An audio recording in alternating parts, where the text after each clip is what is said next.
Now, let's talk about the area of the triangle. For the area of triangle, I have two cases.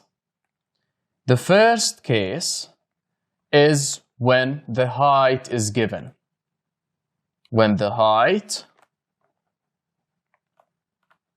is given, it is the perpendicular height. In this case, this is a right angle triangle. I have the base and the height. Or such a case where I have the base and I have the perpendicular height on the base. In this case, the area of the triangle is simply equal half times the base times the height. The second case we'll be talking about, the perpendicular height is not given.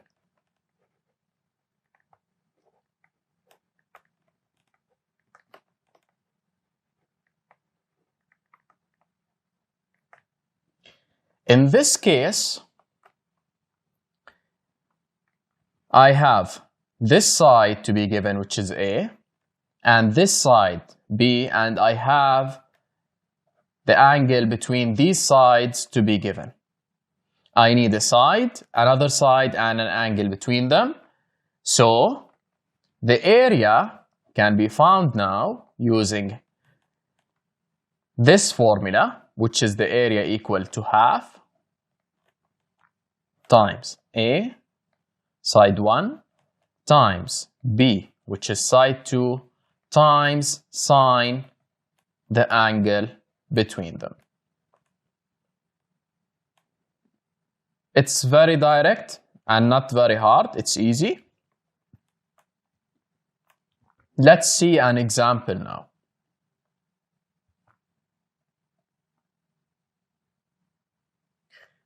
Find the value of x if the area of the following triangle is 16 meters squared.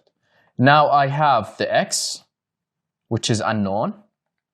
I have the angle and I have another side, and I have the area to be 16 meters. So I can know now that the area is equal to half times x times 8 times sine 30.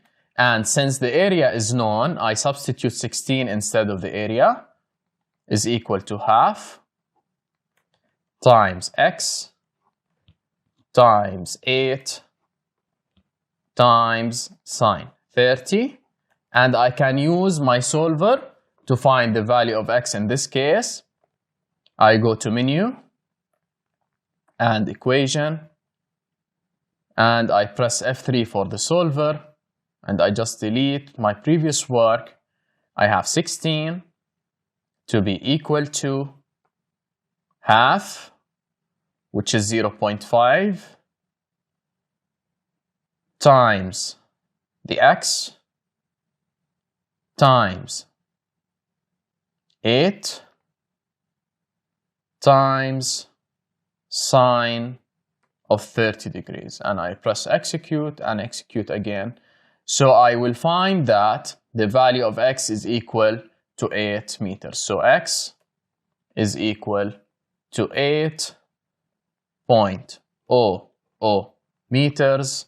This is to show that the rounding is to 3 significant figures.